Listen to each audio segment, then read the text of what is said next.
Vous allez assister à la cérémonie commémorant la 17e journée commémorative de la traite négrière, de l'esclavage et de leur abolition, présidée par M.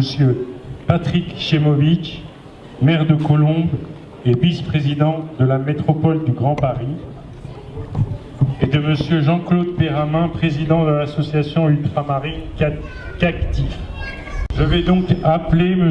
Jean-Claude Perramin.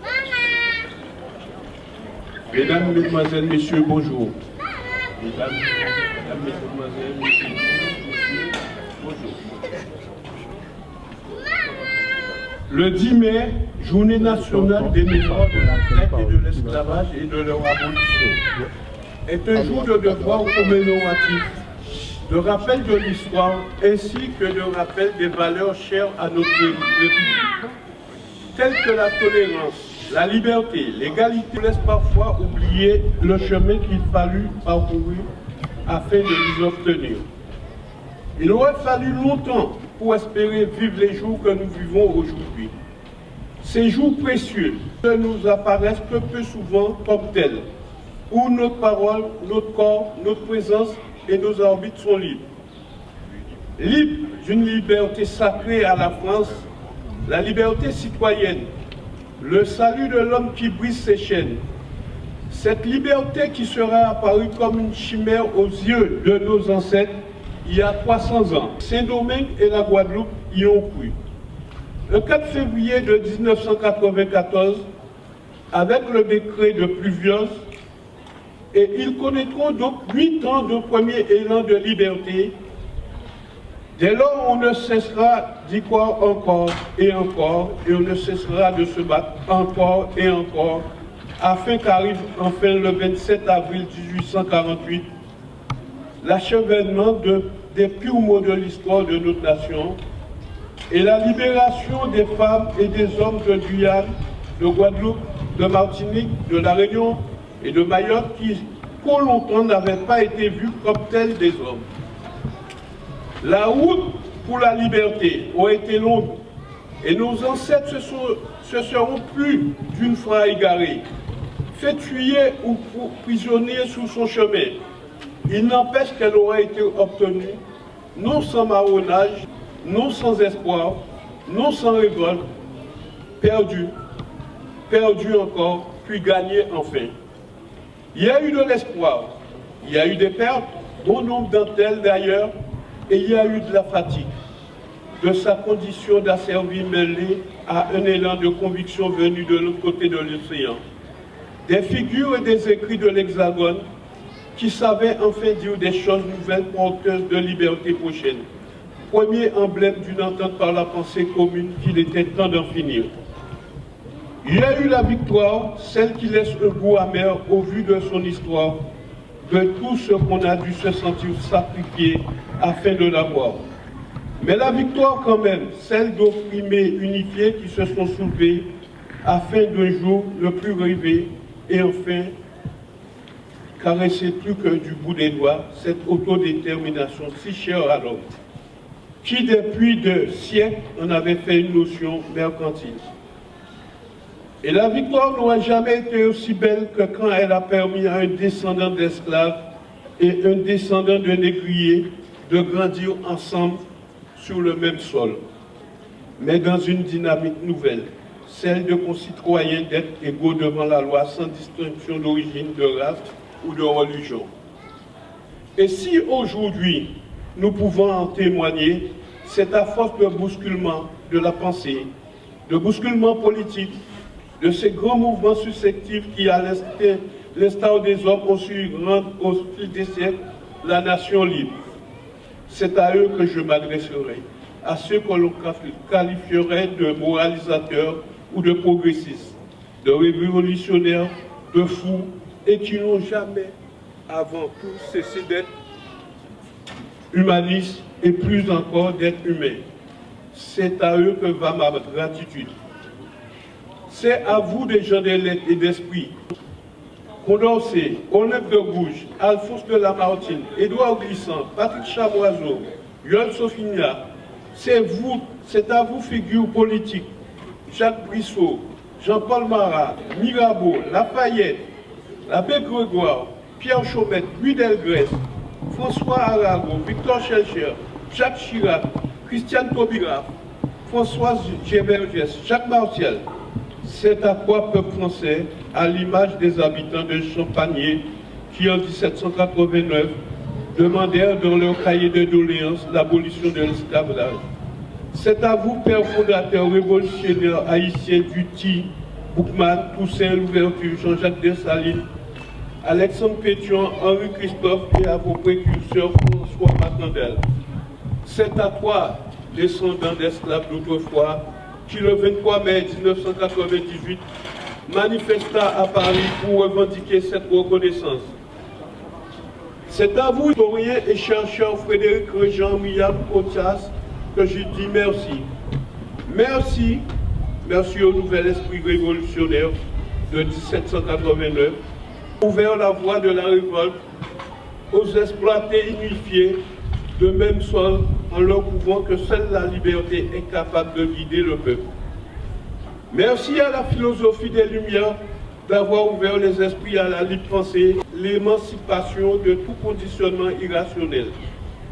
Merci à la jeune Deuxième République d'avoir ouvert la voie de la liberté aux esclaves d'héritières, ayant donné naissance à des générations d'hommes libres. Des citoyens français, enfin merci à nos chers Cinquième République d'avoir fait de la France, après le premier pays à avoir aboli l'esclavage, le premier à l'avoir reconnu comme un crime comme l'humanité, cette France qui, de par son passé négrier et colonialiste, en fut d'abord l'emprise, puis la fervente condamnatrice. Merci à la Déclaration des droits de l'homme et du citoyen, premier espoir universaliste, d'avoir allumé une étincelle en chaque esclave, trop longtemps resté dans le noir, qui bientôt accompagné de nôtres, puis de nôtres, et de nôtres encore, en fera un feu. Que le vent qui porte la liberté ne cessera de faire croire dans ces colonies plus tard, incendiées par tous les flammes d'une ère nouvelle. Merci à ceux qui font la force de ce que nous sommes, ces grands hommes et ces grandes femmes. Donc nous sommes la chair de la chair de la chair. Ces figures opprimées, privées de toute essence humaine, de toute considération, alors que chrétiennes, qui surent s'opposer, faire valoir leur destin, afin que jamais nous n'ayons à vivre ce qu'ils vécurent, afin que jamais nous n'ayons à voir ce qu'ils virent, afin que toujours nous soyons en lui, ce que trop longtemps il n'avait pu être. Merci.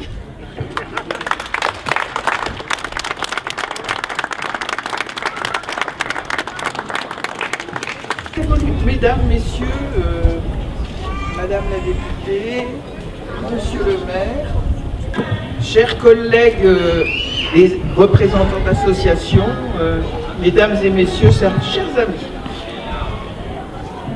c'est la Révolution française et en particulier la Convention qui fit entrer en 1794 dans l'esprit des esclaves qu'ils avaient droit, comme tout autre, à la liberté.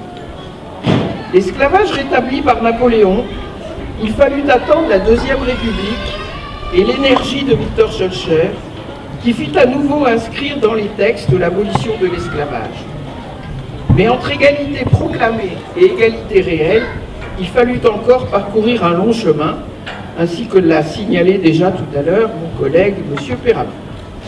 En 1958, la Constitution de la Ve République fit des Français d'outre-mer des citoyens à part entière. Mais en eux-mêmes, les descendants de ceux qui ont subi l'innommable, il reste une blessure qui sans doute ne se refermera jamais. Le 10 mai 2001, les députés et sénateurs adoptaient à l'unanimité le principe d'une commémoration annuelle de l'abolition de l'esclavage. La France devenait ainsi pionnière, étant le premier État à déclarer la traite négrière et l'esclavage crime contre l'humanité. Malheureusement, l'être humain ne suit pas toujours le chemin de la droiture et de l'équité. Si nous faisons souvenir aujourd'hui d'une pratique très ancienne qui consiste à s'approprier un autre être humain et à l'utiliser comme on le ferait d'un objet. Ces sinistres pratiques demeurent. On estime à près de 40 millions le nombre de personnes dans le monde maintenues encore en esclavage. 5 pays totalisent à eux seuls près de 50% de pratiques s'apparentant à l'esclavage. Ce sont l'Inde, la Chine, le Pakistan, l'Ouzbékistan et la Russie. Mais des formes d'esclavage ont été relevées par les organismes non gouvernementaux dans la plupart des pays. Ces formes s'appellent travail des enfants, prostitution, travail dissimulé, enfants soldats, servitude pour dette. En Europe même, on trouve des jeunes filles et des jeunes garçons originaires de pays africains ou de l'Est de l'Europe qui sont mis dans la rue pour se prostituer. On trouve des travailleurs domestiques asservis à un travail sans salaire, sans horaire, sans respect d'aucun droit élémentaire, uniquement pour des motifs de gain. Beaucoup de ces victimes sont invisibilisées et les auteurs de ces crimes passent sous les radars de la police et de la justice, dans leur pays d'origine, mais aussi dans nos pays. Dans les guerres d'aujourd'hui, si on ne parle plus de traite négrière, on recense les viols systématiques des femmes et des enfants pour humilier l'ennemi, des mariages forcés tels que ceux des jeunes filles enlevées par Boko Haram et bien d'autres choses. Et ces constantes nous amènent à nous interroger. Au travers des siècles, quelle férocité peut ainsi s'emparer d'individus avec lesquels nous partageons le nom d'humains? Quelle folie dominatrice peut amener des personnes qui ont déjà tout à vouloir dominer toujours plus de territoire et à en annihiler toute possibilité d'expression pour les habitants qui y résident? Quel trouble de l'esprit peut amener les rédacteurs du Code noir à écrire que l'esclave est un meuble? Comme l'écrivait Victor Schœlcher, que l'esclavage soit ou non utile, il faut le détruire. La violence commise envers le plus petit membre de l'espèce humaine affecte l'humanité entière. L'ONU, régulièrement, nous appelle à ce que tous nous nous mobilisions pour que ceux qui sont coupables soient poursuivis en justice et que les victimes obtiennent réparation. Chacun a sa part, juristes et responsables politiques, mais aussi associations, pour aider les victimes à se reconstruire et retrouver leur dignité. Rien n'est gagné. Pour faire disparaître réellement l'esclavage de notre planète Terre, il faut continuer à mener bataille, inlassablement, et à lutter contre l'indifférence. Grâce notamment au travail de Christiane Taubira, la réparation symbolique est là, avec une reconnaissance du crime et une inscription dans la loi. C'est maintenant à nous tous, dans les territoires, de faire passer cette réparation dans notre vie, à travers des initiatives sur le plan local, telles que la Semaine des Mémoires, cette semaine, consacrée aux Outre-mer, avec ces temps culturels pour mieux connaître d'autres cultures, ainsi le spectacle de ce soir à la NJC. Mise en valeur des héros venus d'Outre-mer à travers une exposition, puis découverte des trésors de la cuisine ultramarine samedi, tout en écoutant des contes traditionnels créoles. Se souvenir, rendre hommage, c'est bien, mais apprendre et comprendre, ce sont aussi les maîtres mots de cette semaine. Et ce 10 mai, c'est aussi un jour pour rendre hommage à tous ceux qui ont osé se révolter contre l'injustice, au mépris de leur réputation ou de leur propre sécurité. Des nègres marrons révoltés, jusqu'à Condorcet ou l'abbé Grégoire, d'Olympe de Gouges à la mulâtresse Solitude. C'est un jour pour se souvenir des écrivains qui ont contribué à mettre des mots sur la douleur des descendants, comme Aimé Césaire ou Édouard Glissant. Car si nos commémorations ont un sens, elles ne suffisent pas. L'histoire ne se gomme pas, certes, mais pour la maintenir vivace, c'est à nous tous, élus, parents, associatifs et aussi enseignants, d'en entretenir la mémoire, afin que nos principes fondateurs de la République, liberté, égalité, fraternité, ne puissent plus être oubliés et que nous puissions, chacun avec notre identité propre, vivre en paix tous ensemble. Je vous remercie. La parole est à M. Patrick Chemovitch, maire de Colombes et vice-président de la métropole du Grand Paris.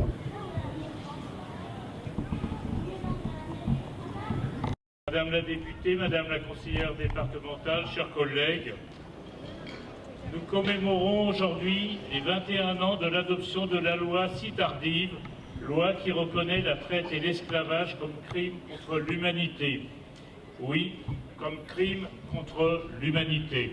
Tardive, car il a fallu attendre 150 ans après le décret d'abolition de l'esclavage du 27 avril 1848 pour qu'enfin le législateur donne un nom et un statut à cette abomination. Tardive, car il a fallu 150 ans pour sortir du déni, déconstruire l'œuvre d'oubli et de silence dont pourtant les traces sont omniprésentes dans notre histoire. 150 ans pour enfin faire résonner et graver dans le droit les mots de Victor Schœlcher. Disons-nous et disons à nos enfants que tant qu'il restera un esclave sur la surface de la terre, l'asservissement de cet homme est une injure permanente face à la race humaine tout entière.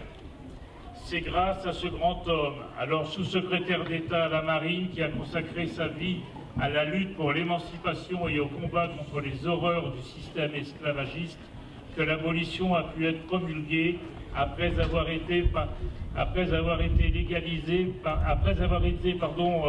légalisée par Napoléon Ier le 20 mai 1802. Le gouvernement provisoire en 1848 avait enfin considéré, toujours les mots de Schœlcher, que l'esclavage est un attentat contre la dignité humaine, qu'en détruisant le libre arbitre de l'homme, il supprime le principe naturel du droit et du devoir, que l'esclavage était une violation flagrante du dogme républicain.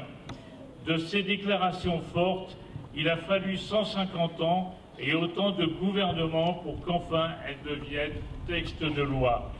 Justifiées par certains au nom de la mission civilisatrice, esthétisées dans des œuvres picturales, musicales ou littéraires, le commerce triangulaire et ses conséquences ont également et de tout temps été dénoncés, car aucun humain ne peut être objectivé, considéré comme captif et propriété d'un autre. Il en est ainsi de la liberté. De Montaigne à Toussaint Louverture, de Condorcet à André Schwarzbart, les horreurs de la traite des êtres humains et de ses conséquences, l'absurdité criminelle du Code noir ont été dénoncées. Ils ont dit la souffrance, la honte, l'humiliation des individus asservis et détruits, blessures ouvertes comme un poison au cœur de toutes et tous. Mais pour compenser la perte de leurs esclaves, les planteurs des îles ont reçu du gouvernement français une indemnité forfaitaire qui leur a permis de faire venir des travailleurs de Chine du Sud et d'Inde du Sud, créant ainsi un nouvel esclavage qui n'a pas dit son nom et qui est encore méconnu. Cette histoire est celle de notre communauté nationale dans laquelle descendants d'auteurs et de victimes se côtoient, plus singulièrement dans les territoires d'outre-mer. L'exposition qui vous est proposée ici témoigne de la détresse de millions d'hommes, de femmes, d'enfants arrachés à leurs conditions d'êtres humains pour nourrir l'abjection ultime, le commerce cynique d'êtres humains. Vous, mesdames et messieurs les membres des associations, êtes les porteurs de flambeaux, et les témoins vivants du passé sombre de la déportation d'esclaves en plein siècle des Lumières pour développer l'économie des plantations. Votre présence nous oblige, et s'il est besoin d'affirmer haut et fort cette position, c'est bien sûr que l'esclavage n'a pas disparu. Elle nous oblige également parce que beaucoup n'ont pas fait ce travail de mémoire qui entache encore et durablement les rapports sociaux vis-à-vis des hommes et des femmes de couleur. Enfin, en ce jour national de mémoire, votre présence nous oblige car, bien au-delà du travail mémoriel, La qualification de crime contre l'humanité est une alerte pour le dénoncer sans cesse et pour l'empêcher toujours. Merci.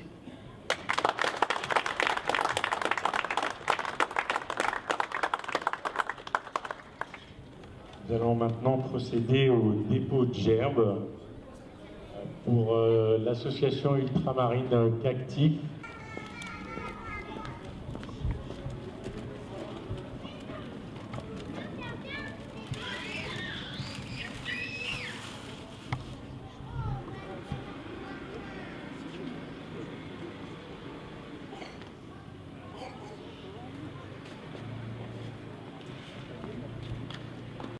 Dépôt de gerbes pour le conseil départemental par Madame Chantal Barthélémy Ruiz et Monsieur Valentin Nerbonnet.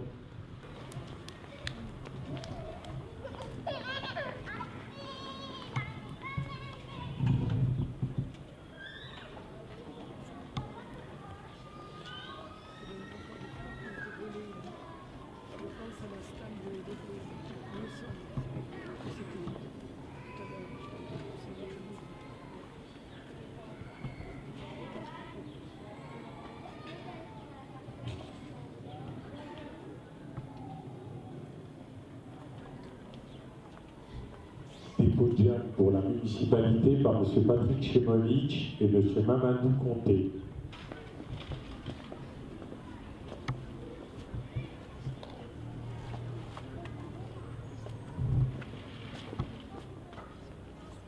Omar.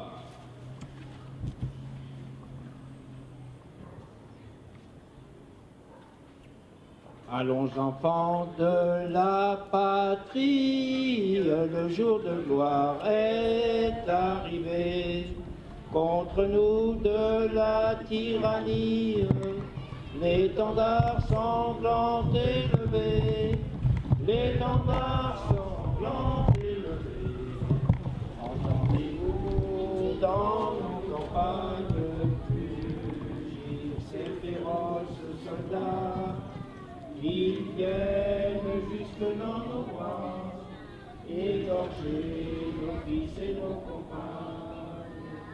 Aux armes, citoyens, formez vos bataillons, marchons, marchons, qu'un sang impur abreuve nos sillons.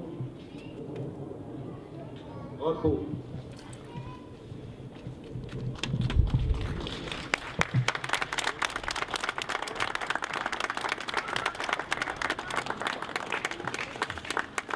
Merci, cette cérémonie maintenant terminée.